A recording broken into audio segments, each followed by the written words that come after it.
As the golden hour bathes our surroundings in warm hues, we embark on an exhilarating journey. We welcome you to the Golden Hour by Nusa Market, a comfort space to envision the future with our special guests.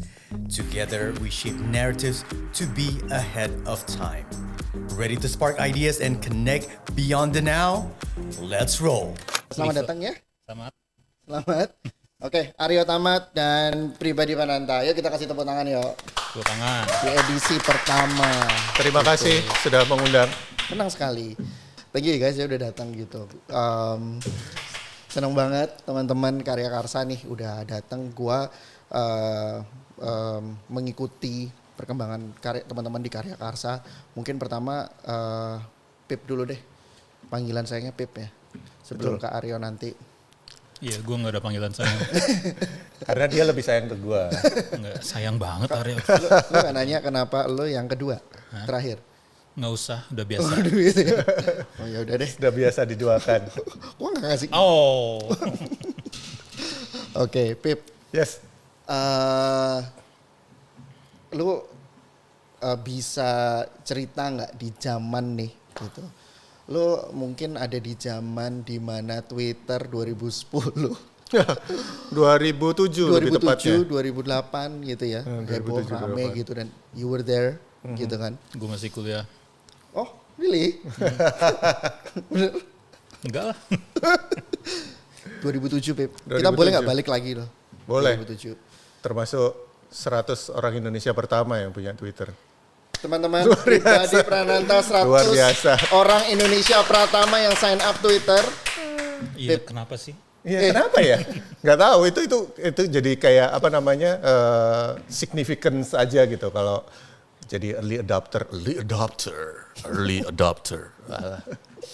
Pip ceritain lagi dong, Iya, itu momen di lo sebagai 100 orang pertama itu kayak gimana suasana pada saat itu, timeline pada saat itu? Suasananya kayak waktu itu sih formatnya kayak blog gitu kan.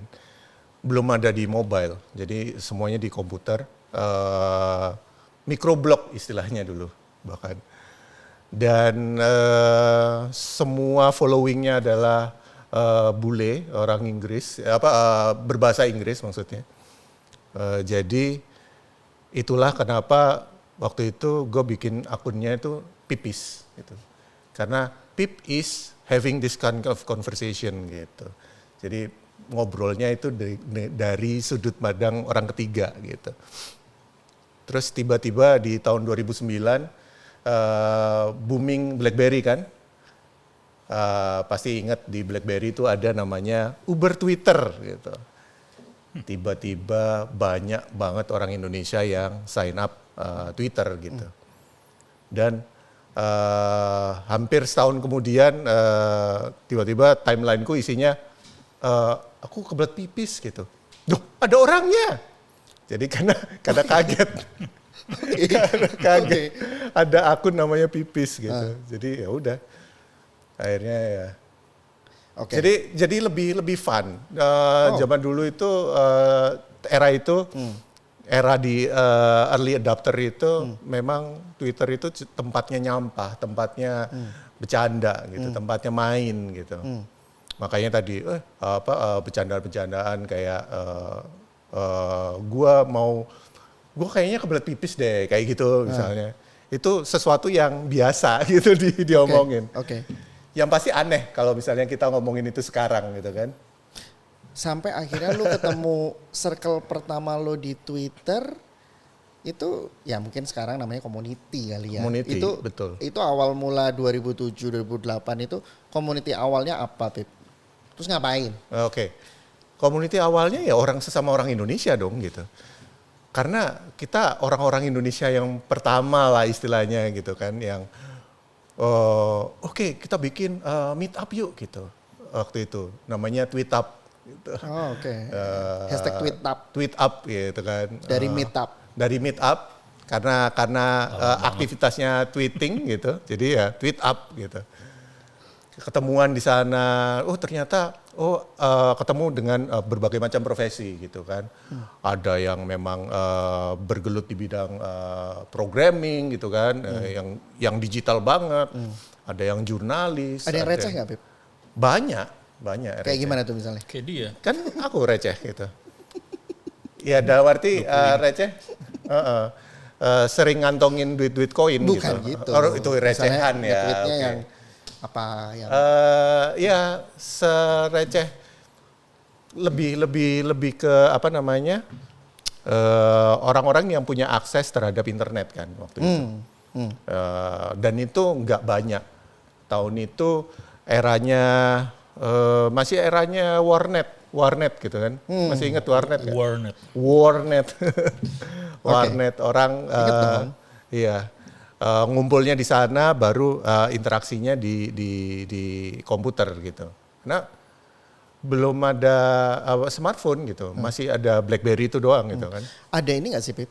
Tradisi zaman Twitter waktu itu ya, ngumpul sama anak-anak gitu. Ada sebuah tradisi nggak yang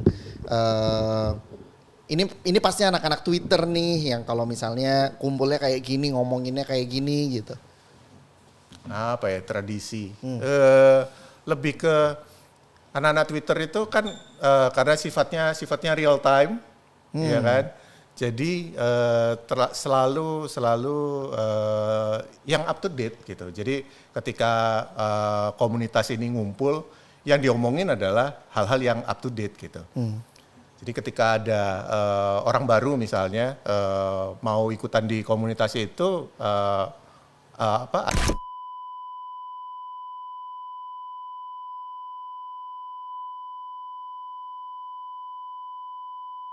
dan sebenarnya sesimpel apa meramaikan tagar itu atau hashtag itu pun juga ikut menyumbangkan atau ikut meramaikan kan sebenarnya.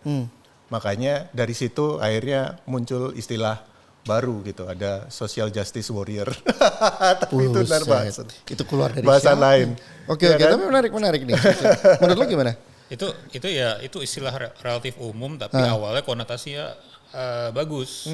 Karena memang di saat sosial media merebak dan digunakan untuk oleh orang-orang yang menggunakan sosial media untuk memajukan isu-isu yang positif, ya istilah itu muncul, mereka adalah social justice warrior gitu. Sayangnya memang ada sisi negatifnya di mana jadinya ada sekelompok orang atau banyak, dan ini terjadi bukan di Indonesia tapi di luar negeri juga.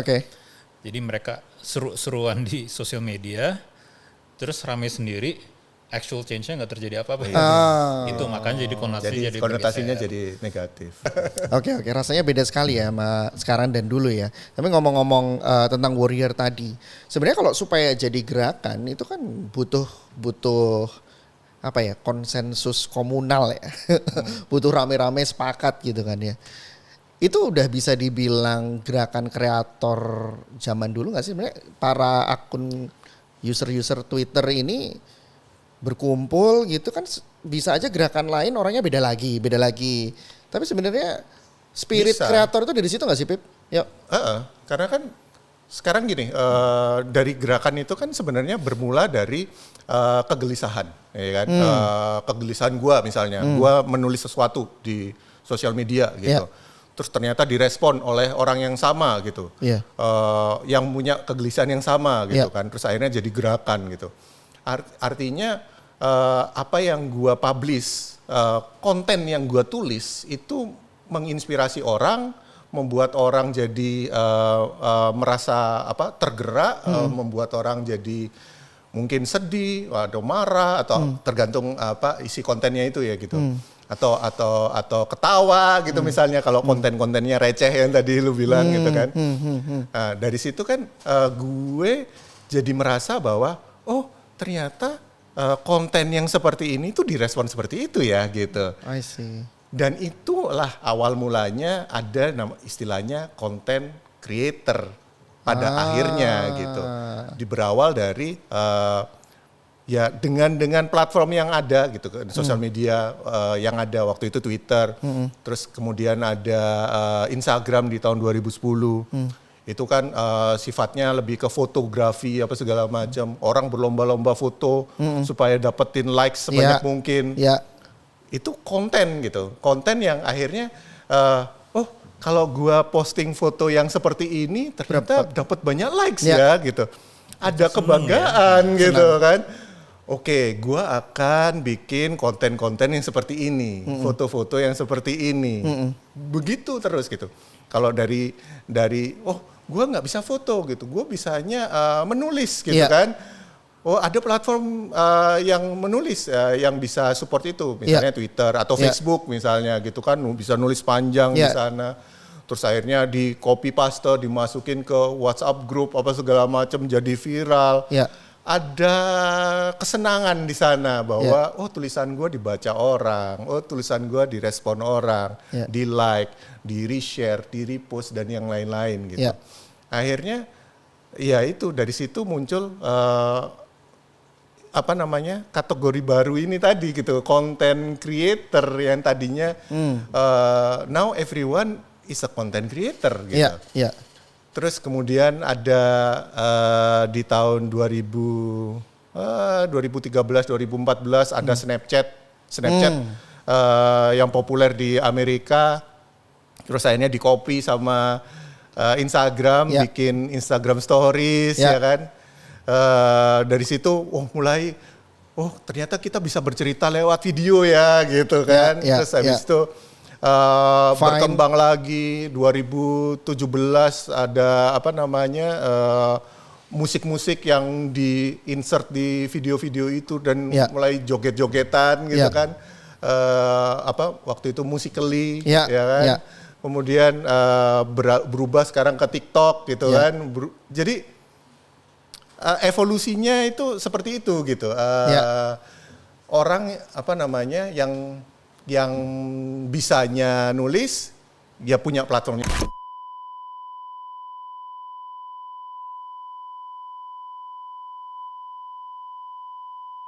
Atau menuangkan sesuatu lah di dunia digital. Gitu. Jadinya apapun yang ada di dunia digital ini jadi saksi sejarah jejak digital kita gitu kan. Our digital footprint istilahnya gitu kan. Yang membuat manusia sekarang itu nggak eksis gitu di dunia ini gitu. Harus punya gitu. Ada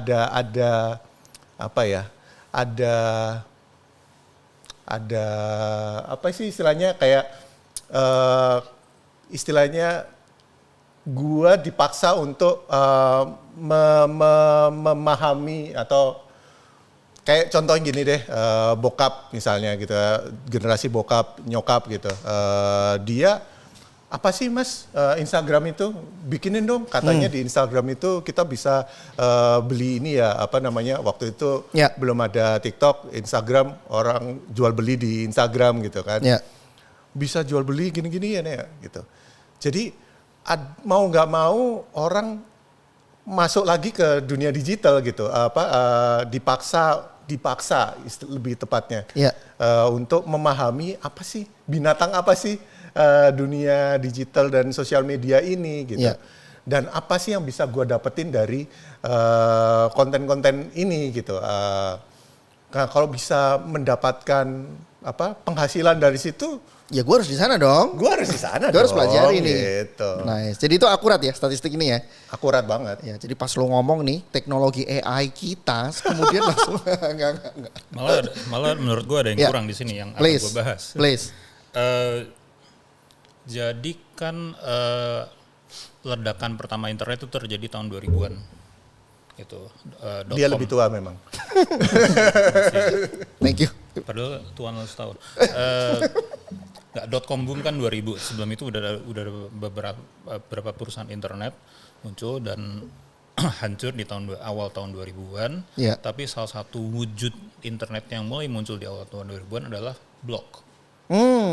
Nah, kalau blog itu justru blog itu yang menurut gue itu awal namanya content creator. Jadi ada blog yang orang menulis soal keseharian atau apapun itu, karena intinya lu dikasih template di mana lu bisa kasih tanggal, tinggal nulis aja. Karena sebelum itu orang-orang bikin website di GeoCities, nggak semua orang bisa bikin website di GeoCities gitu. Langsung senyum sendiri, aing malu website orang. Wow. Gue nggak berani nanya pada saat itu email Yahoo lo apa username-nya. Lah masih sama dengan Twitter gue sekarang. Really? Iya. Oh, berarti beda sama Pip ya? Berarti Beda. Yahoo gue sangat alay. Nah, itu yang gue maksud. Sangat alay dan wibu. Terus ya. Nah, jadi content creation di web itu udah berlangsung lama, udah lebih lama dari sosial media sebenarnya. Dari sebelum Friendster sekalipun, kan ada Friendster dulu baru ada Facebook. Ya. Facebook pun muncul sebagai jaringan, bukan sebagai tempat untuk membuat konten sebenarnya kan. Nah, waktu itu tools yang ada untuk membuat orang bikin konten di internet yang mudah ya masih blog. Ya, satu blog yang biasanya orang bisa menulis apa saja. Di saat yang sekitar masa-masa yang sama juga muncul tempat orang bisa menulis cerita. Namanya Wattpad. Kalau tahu aplikasi Wattpad itu WATTPAD. Yes. Aplikasi Wattpad itu sudah ada versinya dari zaman BlackBerry. Selama itu mereka ada salah satu yang pertama di luar Cina ya. Kalau di Cina ada namanya Kidian. Itu mereka disuruh duluan baru ada Wattpad. Tapi Wattpad itu isinya fanfic, tulisan independent authors, tapi biasanya fiksi. Ini beda sama citizen journalism ya. Itu kepentingan media ya. Tapi yang barusan lo cerita ini lebih ke penulis fiksi. Penulis fiksi, cerpen, komik, betul. lebih ke arahnya ke sana ya. Yeah. Oh, apa sih istilahnya? Kreatif ya. Istilahnya apa itu? Kita sih sebutnya cerita ya. Cerita. Oke. Nah, kalau bisa citizen journalism biasanya yang digunakan adalah blog dulu kan.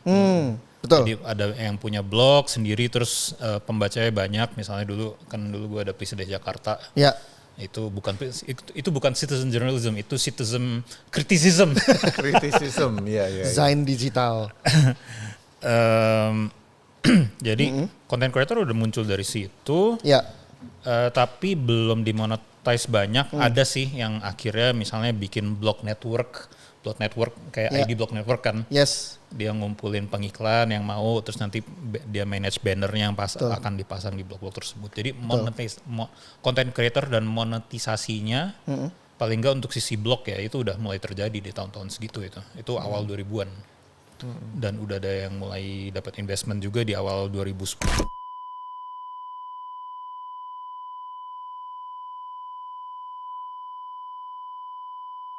Bisa dibajak misalnya, atau harga yang tepat, atau memang titik keputusannya itu di mana ini pas gue mau keluar konten. Karena ya terkenalnya kan orang Indonesia nggak mau bayar konten, nggak mau baca dan segala macem. Nyatanya enggak. Gitu. Wow. Nyatanya enggak. Oke. Thank you. Kita pindah ke Bapak pribadi.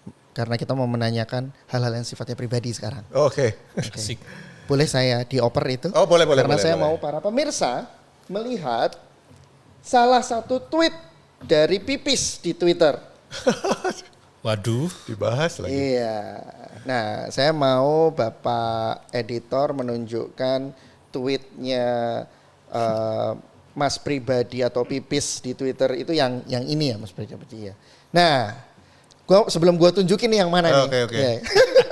Banyak banget, men. Iya. Sebelum saya tunjukin, yes or no question dulu. Oke. Tadi lu cerita tentang seorang bokap gitu, bokapnya siapapun minta diajarin sosial media. Terus tadi juga lu cerita kalau nggak cuma musisi kalau bisa dibayar, semua juga butuh gitu. Ya. Yes or no? Semua orang adalah konten kreator, nggak peduli demografi, nggak peduli tempatnya di mana, nggak peduli usianya berapa. Yes. Ya. Nah, ini yang menarik. Bentar, Bapak pribadi usianya berapa emang? Bapak pribadi. Oh oke. Nah, Pip. Yes. Gimana Ini ceritanya? tentang anak gua. Ya. Gimana ceritanya? Ini ada apa nih di balik seorang konten kreator 6 tahun? Ini jiwa analitik lo ini sedang bergejolak apa ini kalau dengan bahasa yang profesional gitu ya? Apa sih? Apa ini? Ceritanya gimana? Ceritanya itu